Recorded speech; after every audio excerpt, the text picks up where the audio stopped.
everyone, welcome back to another video. It's finally happening. I'm finally filming the game room tour. This is the game room as it is in 2022. This is how I normally keep it, and I'm thinking of moving soon. I think I might be moving to a bigger place, and I really wanted to document the game room as it was in this state, in this house, because I think it's kind of cute, and I think I've done a lot with the space. And yeah, so normally there's this little couch over here, and I'm just gonna move that really quick, and then we can get into the rest of the tour. I'm gonna do a brief overview. I'm not gonna go in depth over like every single game and every collection because that would just take way too long. But what I might do is do some separate videos going over individual console collections and series collections and things like that. So this is just going to be an overview. I'm going to pick out some highlight items, some really cool stuff, some rare stuff, and yep, let's do it. So now with the chair out of the way, we can get into it. So the room is pretty small, and it's on the second floor of a house, and we've got these really low ceilings. So it's definitely been a really big challenge to kind of cram all of my collection in this room. Unfortunately, you can't really do those really big like floor to ceiling shelves like a lot of other game rooms do. So I've kind of got everything spread out.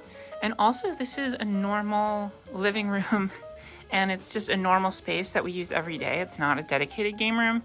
So the room needs to have some flexibility, and it needs to be able to be used for other like day-to-day kind of living, working on the computer, having guests over, and all that stuff. So let me get started by jumping into this stuff over here.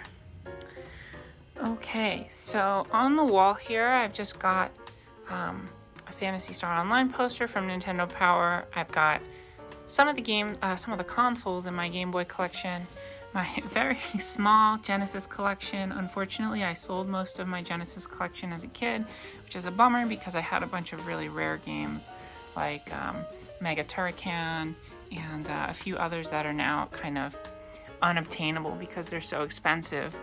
But I've got a few good ones here. Highlight being probably Steel Empire and Phantasy Star 3. And then also I've got a loose card of Phantasy Star 4, which is an awesome game. This is my complete in-box N64 collection.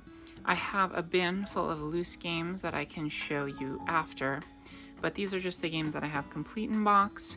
A lot of classics here. I guess highlight would be Harvest Moon 64 complete in box, which is at this point one of the rarer games. Also Space Station Silicon Valley, which I love. And then we've got Ocarina of Time as well, complete in box, though it is a little bit beat up. Some Japanese games, I picked those up in Japan. I've got Animal Crossing for the N64, which is really fun, kind of use that to study Japanese. And then these are my complete in box Game Boy Advance games. I think there's also some Game Boy Color games here. I see Dragon Warriors Monsters on the top.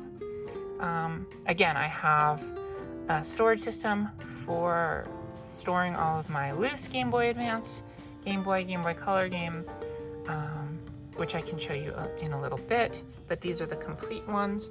I'm gonna hop over here because I've also got some more Game Boy stuff here.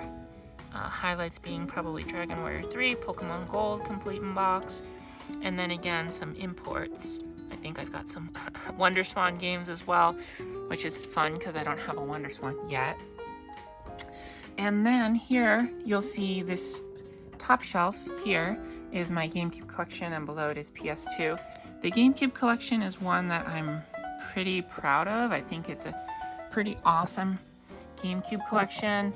I've got pretty much, I mean with a few exceptions, pretty much all of the hits, everything that you're going to want to play on Gamecube, and then some multi-platform games that are pretty rare on Gamecube as well, such as Automodelista.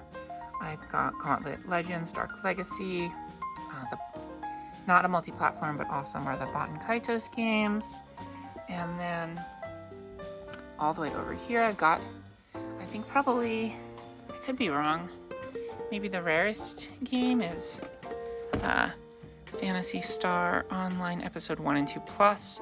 This game is super expensive and super rare, but I'm a huge Phantasy Star fan, as you all probably know, so had to have that. I've got 2 copies of Episode 1 and 2, so I can play local online multiplayer with 2 GameCubes and 2 TVs in the house, which is always really fun. I do that every once in a while. I've got some stuff down here. And yeah, Odama, the big box with the microphone. Of course, you gotta have Odama. And then moving down to PS2, starting off with probably the rarest game, actually the rarest game in my entire video game collection, Dot Hack Quarantine, which is complete in box and it's in really great condition. I've got all 4 of the games. I love Dot Hack. Huge fan of the series, and I couldn't recommend them enough. I think it's a super expensive game, but if you really want to try the series out, just try out Infection. It's really cheap, and it'll give you a really great sense for what the entire game series is. They're not really different games. They're kind of like expansion packs, or you could say the game is broken up into chapters, so they're not really sequels. There's nothing different about the gameplay. It's just extra story. A lot of RPGs, as you can see. Some odd games here and there that I've just kind of picked up, gotten for free or really cheap. But I guess, I don't know, what would like some highlights be?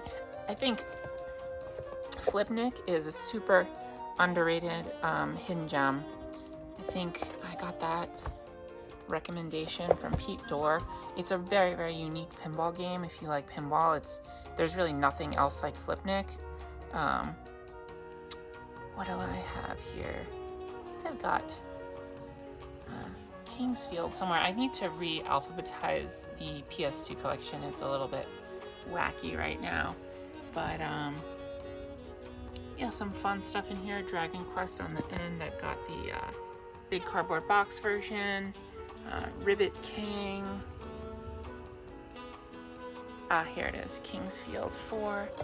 I love this game, really awesome From Software game. I prefer these games to Dark Souls, Demon Souls, Elden Ring. It's definitely a little bit obtuse to get into, but it's a really, really, really awesome game. I highly recommend if you can get your hands on it for a decent price. It's going kind of crazy right now. And then moving on to the original Xbox. I don't have a huge collection. I never had an original Xbox when it was, I guess, a current console. So I've picked these up pretty recently. I also had some trouble getting a good condition original Xbox that had a solid disk drive. So I've kind of got some of the classics, some of the great exclusives. I definitely need to build out this library a little bit more, but again, I don't really like shooters, mostly RPGs, and then, you can see here I do have the Halo games because I think they're classics, and for historical purposes, I find it interesting to play them. Same thing with Doom 3. That was kind of like a high watermark for graphics of this console generation, so that's why I have that as well. But, of course, I've got pretty much all the Sega stuff. Anything I don't have, I want to get. Shenmue, Jet Set Radio Future, Panzer Dragoon Orta, and I've got Gun Valkyrie, Phantasy Star, even though you can't play it. There are some people working on getting Phantasy Star Online for Xbox back up and running on private servers, which has been very, very difficult to do, but I think they've got it kind of working in beta at this point, which is awesome. Dino Crisis 3, huge disappointment, but I love the Dino Crisis series. Moving on to the Wii section, this is kind of all my collections, I think it's the least focused. I think there's a lot of things that seem like they might be shovelware or jank, but I've just been kind of curious about. I picked up a lot of this stuff at GameStop for super, super cheap. Got some really crazy deals from GameStop. I think if I can find it in the collection, there's a Silent Hill game here, which should be in the S section. Oh, it's up here. Again, I'm running out of space, as you can see. The games are starting to overflow, which is, hopefully that'll be fixed in the new game room, but I got this for 25 bucks at GameStop pretty recently, I think in late 2021. And this game is going at this point, I think like 75 or 80 bucks. So that was a crazy deal. And then some other interesting stuff. So, you know, when picking up stuff that might be considered shovelware or jank at like a GameStop or something like that, or just a retro game store, you know, $2.99 MotoGP racing game, but it's developed by Capcom. So that's kind of interesting. Or if not developed, at least published by Capcom. I find stuff like that really interesting. I think, you know, Ghost Squad is another one that I got for $2.99 at GameStop, and it's a Sega light gun shooter, which is awesome. So I haven't actually played it, but I think I love Sega, a huge fan, and love light gun shooters, so I want to give that a shot. And then there's some other wacky stuff like Deadly Creatures. I know this is one that a lot of people talk about, and it just looks like an awful shovelware game, but if you look at it, it has like Dennis Hopper and Billy Bob Thornton doing voice acting in it, and you fight like tarantulas and scorpions, and I mean, that's just kind of ridiculous. So I feel like this is kind of one of those games that is so janky, it ends up being kind of a party game. You can kind of pull it out with some friends and have a good laugh at how weird the game is. So that's the Wii collection. I guess Sakura Wars is probably a highlight, probably the rarest Wii game I got. I think I got this at Long Island Retro Gaming Expo for really cheap, I think around $20, and now this game is kind of popping off too, which is interesting. And then going over here, I've got a Dot Hack cardboard poster, I guess, slash standee. It's not just a poster, it's a cardboard store display. I've got some complete sealed Dot Hack trading card game stuff, which I think is really awesome. At some point, I want to actually open some of these starter decks and kind of give the card game a try. I'm a really huge fan of card games, so I think that'll be fun. I've got just some boxes here, the TurboGrafx Mini, and then this red box is for the NES controller for the Wii. And then moving over here, I've got a ton of anime DVDs, most of which are retro. I'd say the bulk of my collection, probably there are only about like 10 exceptions, are from the late 70s to the year 2000, with a definite focus being on 80s and 90s stuff. And I collect DVDs because I really enjoy watching them on the Trinitron, which I'll get into when we get over there. But I find that stuff after the year 2000, it tends to be widescreen oriented, which is kind of better suited for watching on a modern TV.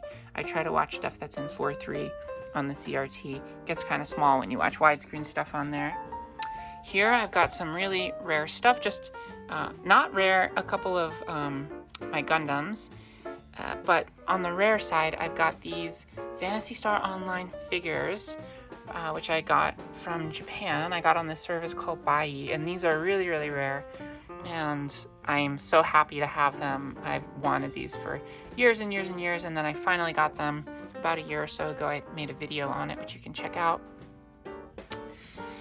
And moving over here, I've got this light up PlayStation sign on top of my record player, which is just a fun little light. It looks really pretty at night to have all these lights going. I've got some more LEDs there, and you can see this purple one in the background that changes colors. Again, just a stereo system for the record player, and then here I've got a bunch of video game vinyl along with some regular vinyl. You can see like the Bruce Springsteen, but I've got like Sonic Adventure, I've got the Snatcher vinyl, I've got Shenmue 1, 2, and 3, and a couple other odds and ends, Streets of Rage, Ikaruga, some other stuff. Okay, down here, I've got my custom-made Astro City styled fight stick. I love this stick. It's used for modern consoles primarily, But I also got this Brook Wingman converter, so I can also use it on the Sega Saturn and the Dreamcast, which is awesome. This is a really, really great stick. I kind of customized I found an art file for it myself, and then customized it slightly to make it look how I wanted, and did the buttons and everything like that. But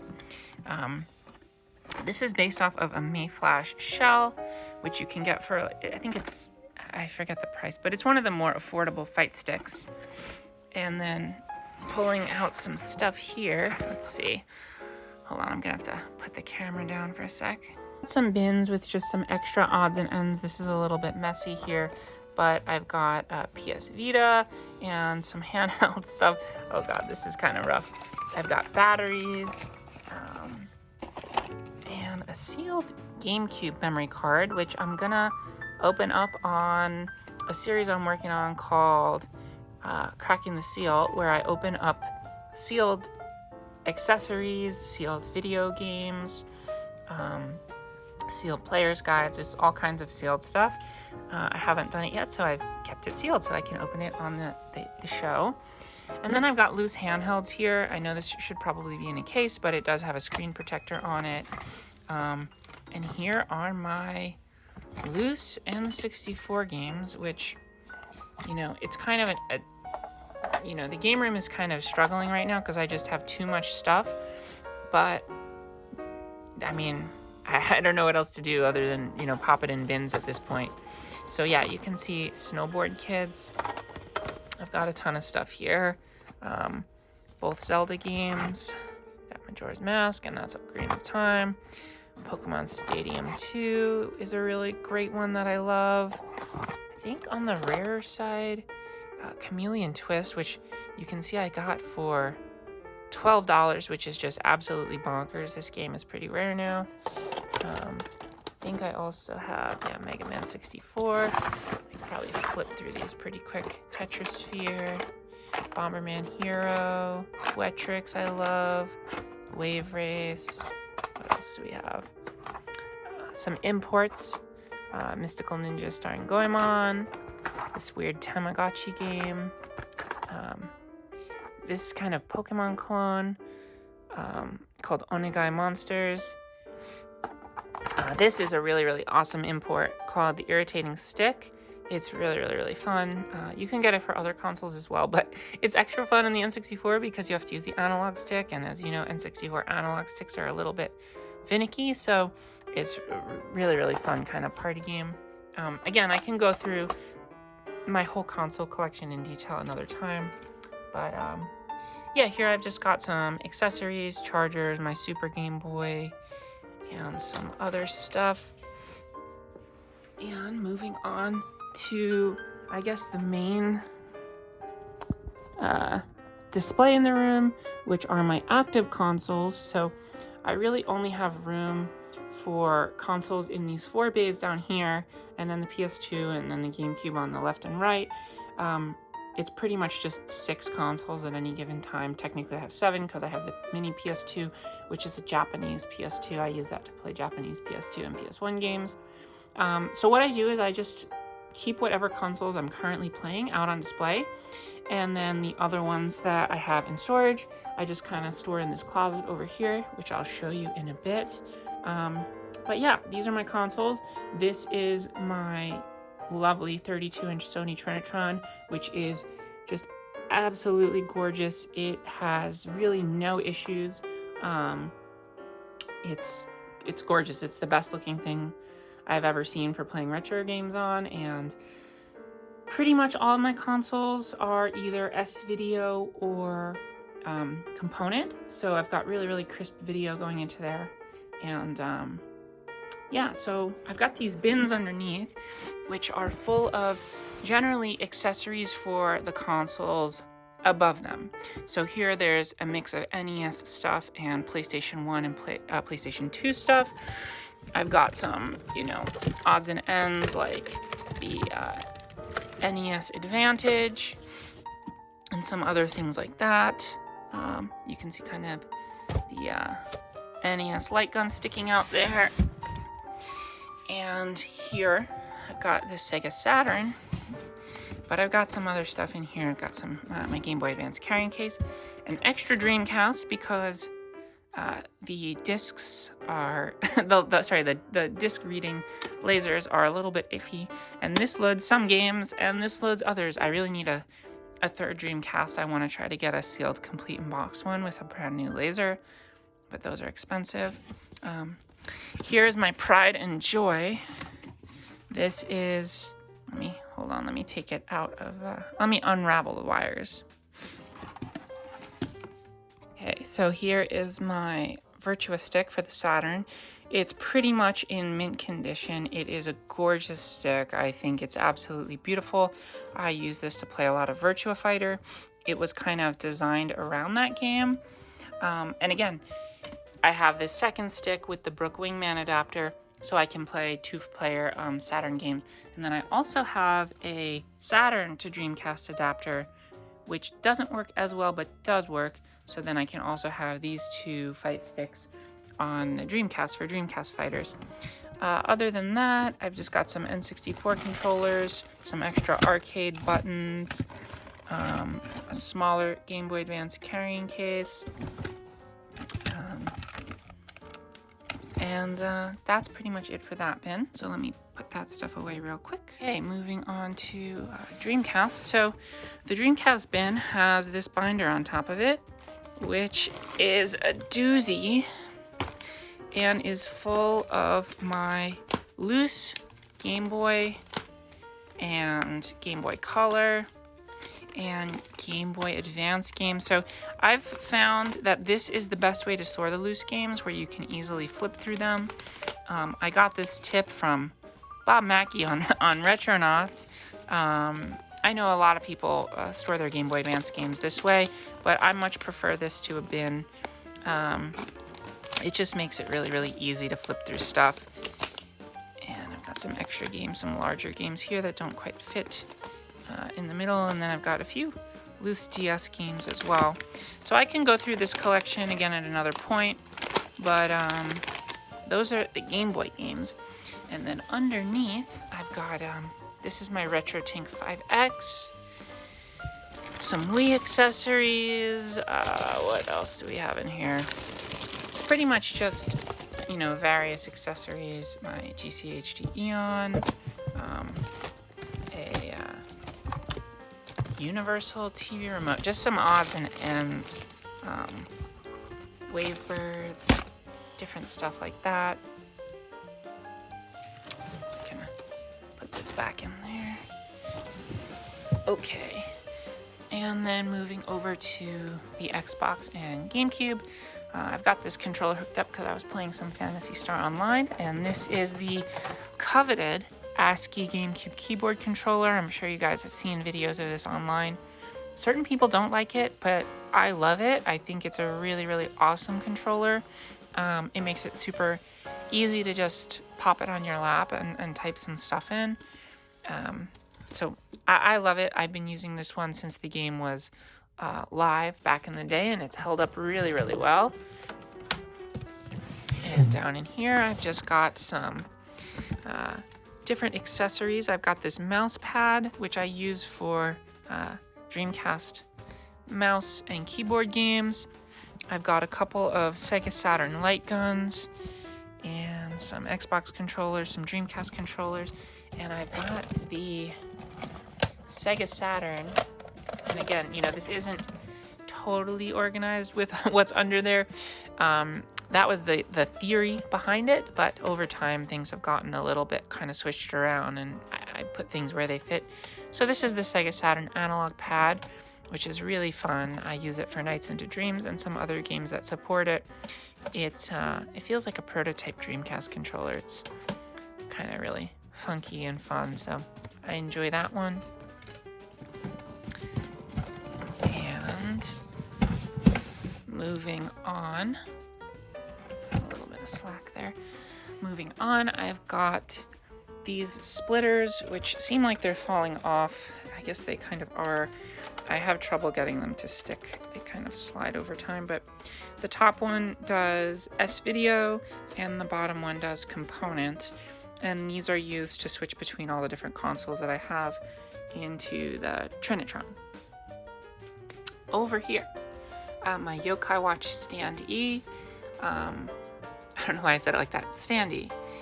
This limited edition Sakuna Raisen Ruin for the Switch. This little mini Persona 4 standee. And then I've got some of my Dreamcast games here, or pretty much all of my Dreamcast games. I don't have a ton of them, though I do really love the Dreamcast. I guess some highlights would be Blue Stinger, which I love. Just absolutely love me some Blue Stinger. And I've got Dino Crisis.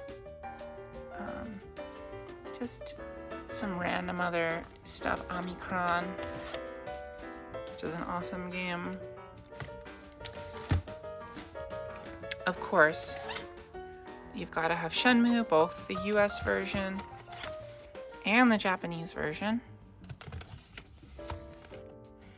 I think the rarest game I probably have for the Dreamcast is Typing of the Dead, which unfortunately the jewel case is cracked and I have to replace because this game is too expensive to let that corner get damaged any bit more, so I'm super careful with that. Below I've got, sorry about the glare here, let's see if I can readjust. I've got some extra Dreamcast games flowing over, and then I've got Sega Saturn. And all of my Sega Saturn games, with a few exceptions, which I've got down here at the bottom of the shelf, are Japanese imports, and that's because for most of these games, they're identical games. So,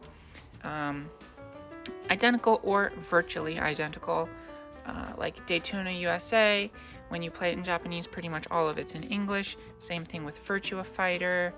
Pretty much all the fighting games, all the classic, not all the classic, but a lot of the classic Sega Saturn stuff, you don't really need it to be in English. So that's Sega Saturn. I guess a highlight, what would be a highlight here? I do have Princess Crown, which is a really neat 2D RPG. I've got, this is a reproduction of Radiant Silvergun because I'm not going to buy the real game. It's way too expensive.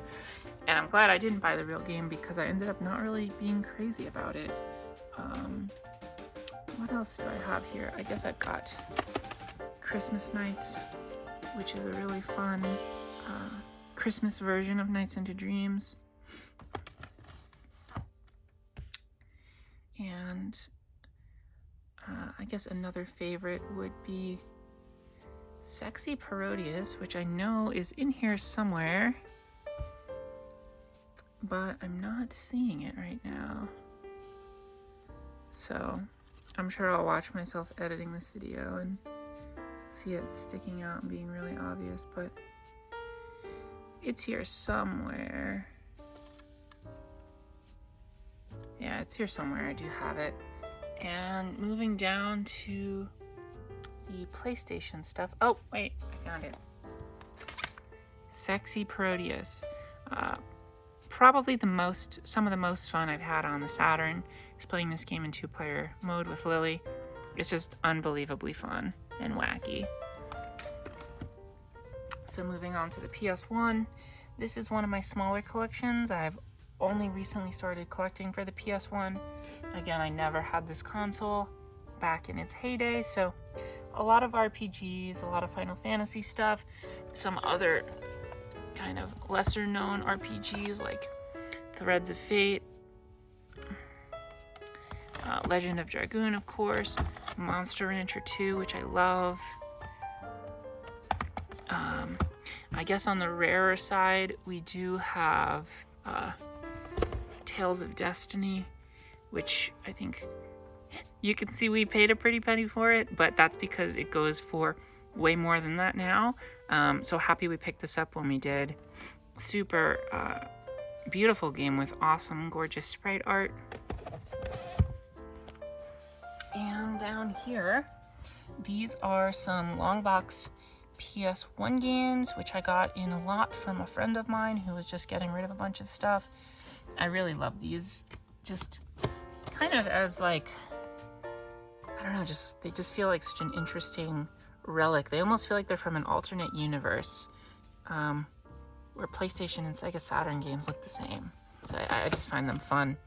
I've got some overflow of DS stuff on top here with Super Famicom Shinchan, and my complete in-box Sega Saturn US collection, which I've just got a few games here. Panzer Dragoon and Myst probably being the highlights there. Also Bug, which is an interesting launch game, but kind of sucks. This game is funny. Funny story behind this game. I had surgery and I was in the hospital and I was watching Pete Dore's eBay game hunting videos, just like kind of just in and out of it on a ton of medication, just feeling like shit, like constantly, just being super sick. And for some reason, I got obsessed with the idea of playing Bug, and I ordered it on eBay from there in my hospital bed, and I got home and played it like a couple weeks later, and man, I just think this game sucks. But I don't know. I feel like I can't get rid of it now because it has such an interesting story behind it. Called Scepter Revolt, the 20th anniversary edition collector's box. That's a kind of really neat 3DS hidden gem. And then here I've got some really cool little collectibles. My Fire Emblem Shadow Dragon from the special edition. I think this is one of the coolest things in my collection, this clear NES cartridge. Nintendo doesn't really do stuff like this often, so it's really neat that they did it. This is Neo Geo collection for the Switch. This is the Neo Geo styled shock box, which is really interesting, and inside it has like a mini Neo Geo cartridge. And then I've got 3DS stuff. Ton of 3DS and DS games. They kind of all merge into just like one DS collection. But yeah, actually the 3DS collection is actually a little bit on the small side because the 3DS is one console that when it came out, I was a really big proponent of just downloading games. I found it awesome to have a collection on the go, and now I kind of regret it because I probably have like 30 games that I just don't have physical editions for, and it's kind of hard to stomach rebuying some of those games because I do have them on the console. So if I see them really cheap, I'll pick them up in physical, but pretty much all of these I don't have downloads of. And yeah, I guess some standouts would be, what do we have here? The Etrian Odyssey series I am a huge fan of. I think it's one of the best RPGs ever made. Definitely one of the best modern RPGs. Persona Q2 is getting pretty rare, though I haven't played that one yet because I want to play Persona 5 before I play it. Yokai Watch Psychic Specters is getting pretty rare. That's a really great RPG. The Yokai Watch series is really awesome.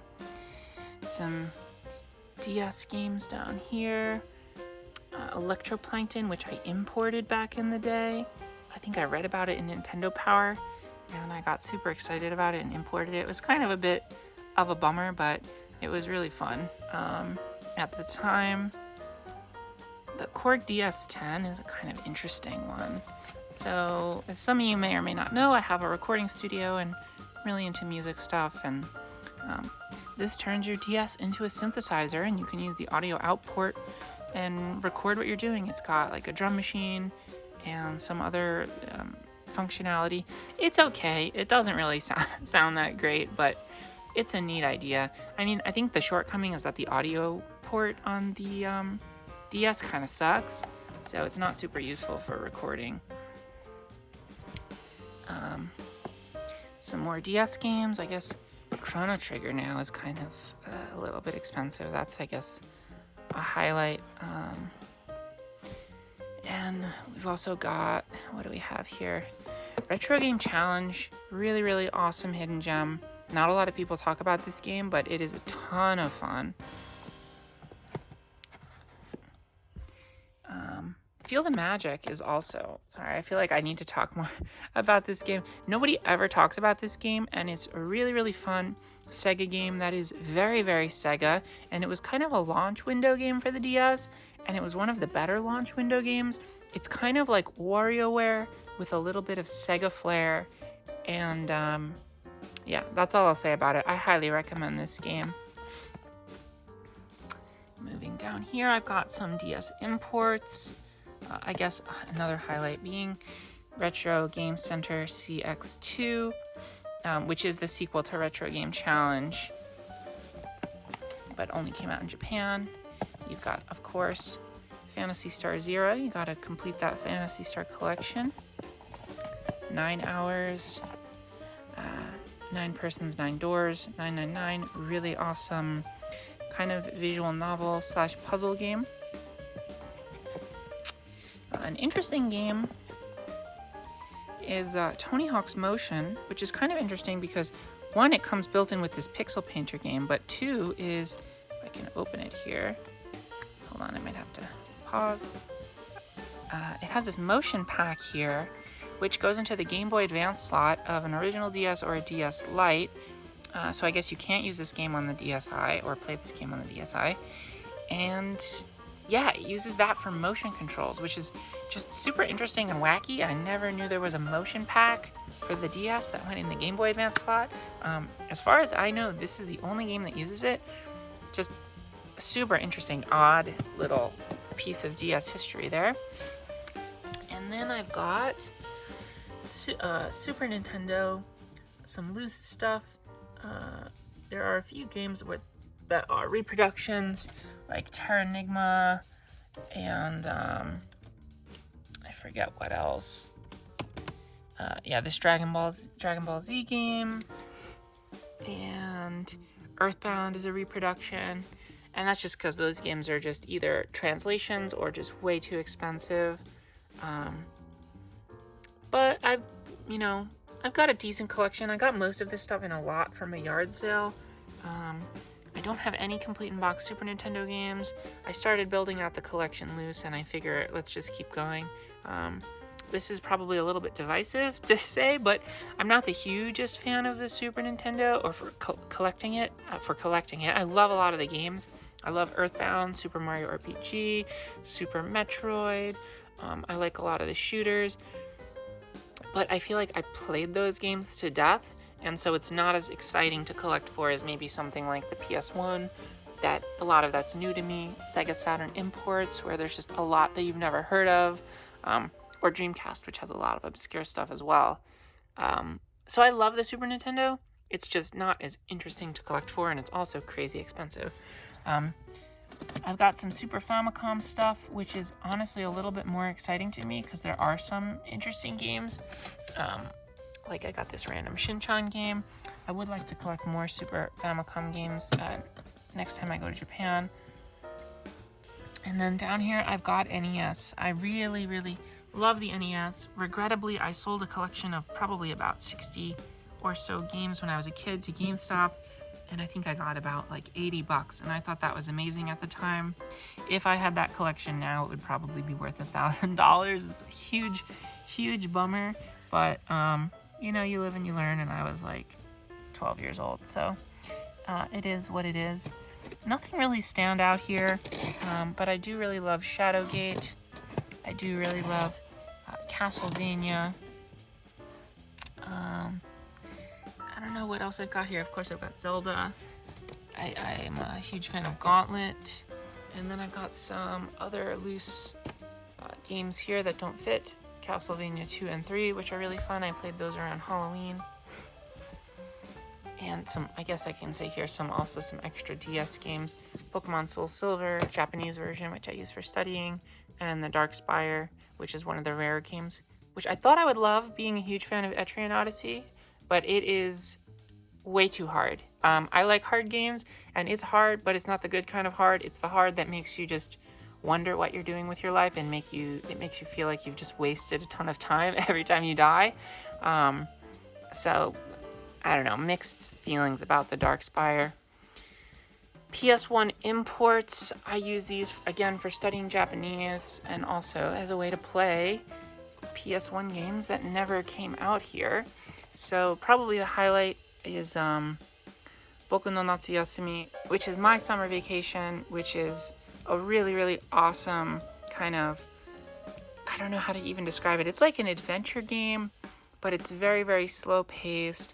It has awesome vibes, great ambience, great, gorgeous pre-rendered graphics. Really, really fun game. Pretty simple-ish Japanese as well. So if you are like a basic Japanese learner, you can probably get your way through, make your way through this game. Some other stuff here. This is Tokudemo Issho, which is a game that uses the Pocket Station, and you get this little PlayStation mascot guy. I forget his name, but he was a mascot of the PlayStation in Japan, and he goes on your Pocket Station, and I don't really know exactly what this game is about because I've never played it because I just got a Pocket Station recently, and I need to try it, but it looks really neat. I've got some games in the Kids Station series, which is actually, they're just PS1 games, and they support this giant, I don't know if you can see that, this giant PlayStation controller that just has the 4 basic face buttons. So all of these games have really, really simple Japanese, and they just use the 4 face buttons. So if you are studying Japanese, I highly, highly recommend Kids Station games. They can be a little bit expensive to get in the US as imports, but in Japan you can get a lot of these for like 100 yen. Because nobody really wants them. And there are some games in fun series that you might, enjoy, like Digimon or Shin-chan. Again, the gameplay is nothing to write home about, but we're here to study Japanese when we're playing Kids Station games, so really recommend them for that. Awesome Japanese exclusive PlayStation RPG series called Popolocroy. We have Popolocroy 1 and 2. Some of the best sprite art on the PlayStation 1, period. These games are absolute hidden gems. I really hope they re-release these in English or something at some point because these games are freaking phenomenal. They are so awesome. If you have seen the anime Ranking of Kings, kind of got a Ranking of Kings vibe. Just awesome game. And some other just like miscellaneous stuff. An Atelier game, just some other odds and ends. This game's kind of interesting. Jellyfish, the Healing Friend. It's like a jellyfish pet simulator, kind of quirky game. Moving on to Vita games, we don't have a ton because they're super expensive, but I have Phantasy Star Nova to round out the Phantasy Star collection. And then we've just got a few odds and ends: Muramasa, Virtue's Last Reward, Soul Sacrifice, Persona 4 Golden, Tearaway, and then some PSP stuff. I really love the PSP. I never had it back in the day, so it's really, really fun to collect for. Also, there are a lot of PSP games that are still really, really cheap. There are some that are crazy expensive too. But there are some classics you can get for cheap. Hammer and Hero is definitely a highlight in our collection, and as well as Persona 1, which is a really fun game. It was really awesome to play that and kind of see the way Persona got started. Final Fantasy Tactics War of the Lions is awesome on the PSP, as well as the Phantasy Star portable games. And I've got some imports down here, and I think that rounds out the actual video game collection. I've got some collectibles up here.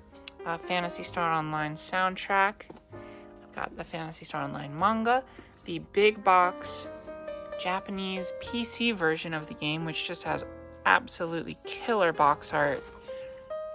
And comes with a Phantasy Star Online mouse pad, which I have in the box here. Absolutely love that.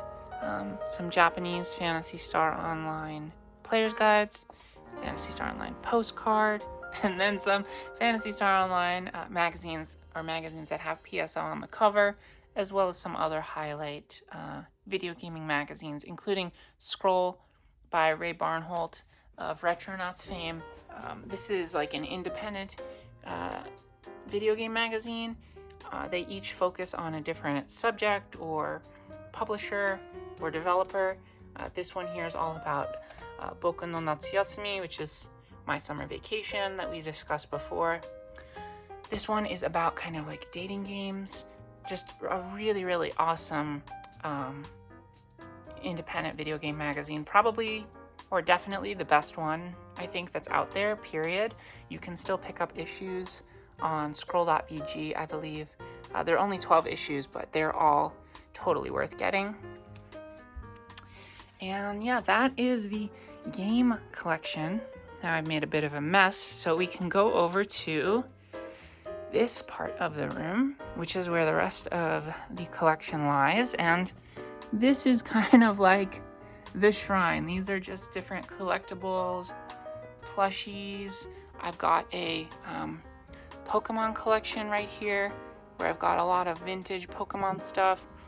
I've got complete in box versions of Green and Blue from Japan.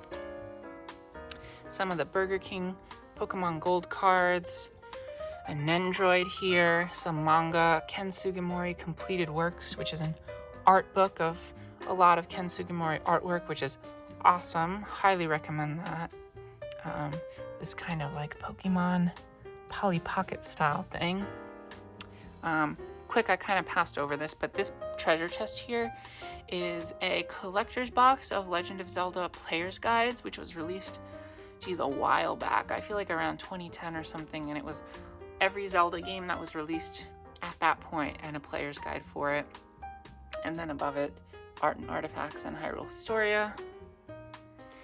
Down here, I've got just some miscellaneous player's guides. I love player's guides, especially for RPGs like Pokemon, Final Fantasy XI Online. I know people hate that player's guide, but I love it. I find it a lot of fun to kind of look back at from a historical perspective and just see the way people thought about MMOs back in the early days of MMOs. Some other books here. What do I got? I have Shenmue World, which is an awesome magazine that was kickstarted, a Kickstarter project, and it's just an awesome love letter to the Shenmue series. There's a second one coming out, which I think you might still be able to put your money in for a Kickstarter version. I'm not sure if that's over yet, but I did fund the second one as well. I don't know if I can get this back in there with one hand. Hold on just a sec. So here I've got, a Midoriya statue from My Hero, and I've got the Vana'diel Chronicles, which is a compendium of the newspaper, the in-game newspaper that was released in Final Fantasy XI Online, which is kind of cool. And then I've got this really awesome Final Fantasy XI complete audio collection, which has the entire soundtrack for the base game, which is super, super cool and has this just absolutely gorgeous Amino artwork on it. And then moving down here, I've got some Shenmue odds and ends. I've got the Sword of Seven Stars. I've got the Phantom Mirror. I've got this clock here. These are some non-Shenmue related, but just miscellaneous video game soundtracks. I think the highlight probably being the Animal Crossing soundtrack. This is for the GameCube version. This is awesome to bust out in the car for a long car drive. It's just super relaxing to listen to on the CD player in the car. And here are the Dreamcast style cases for Shenmue 3 and Shenmue 3 Complete Edition. And then I've just got some miscellaneous Famicom complete in box games here. This is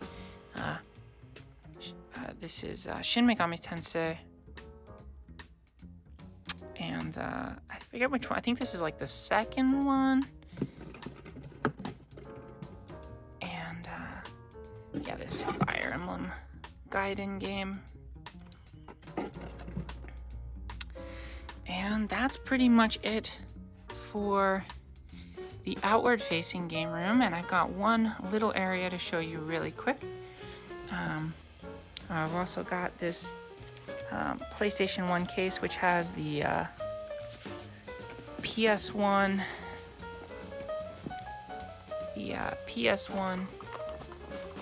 mini with the screen on it, which I love taking on road trips. It's super fun. I tried to take it on an airplane recently, but what I forgot is you need to plug it into an outlet, and that airplane I was on didn't have a proper outlet. Just some different adapters here.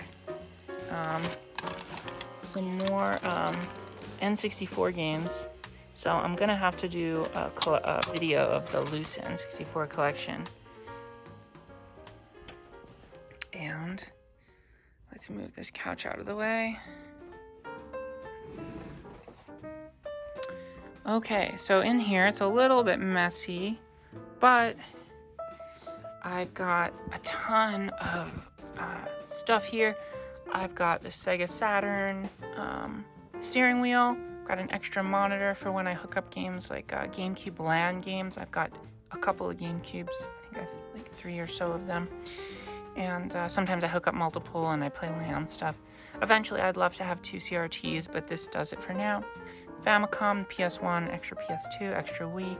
I try to keep an extra spare of every console just in case the original one breaks or has some sort of parts failure. I have a backup. The Sega Genesis Model 2, the Phantasy Star, not Phantasy Star, the Final Fantasy XI hard drive bundle, which is awesome. I'd love to display that box at some point. It's got pretty art on it. These are some miscellaneous magazines,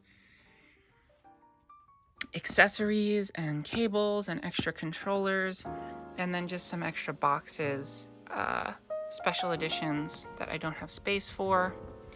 And then up here, I've got some PC games, some big box PC games, some extra just boxes, HD Retrovision stuff. And in here, I've got spare consoles and more cables and stuff like that.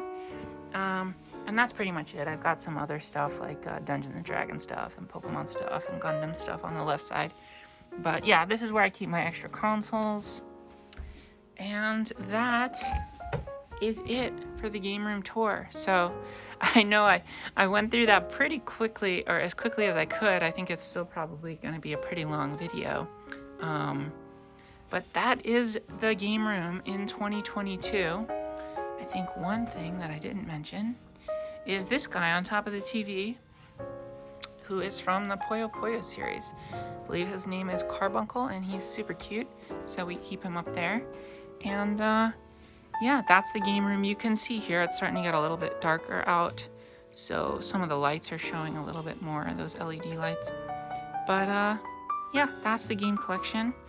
I hope you enjoyed it. I'm really happy now that I've archived it, so when I do move and build a new, bigger, and better game room, I can always look back to this one as it was in 2022. Thank you guys so much for watching. If you like this, please give it a thumbs up and subscribe.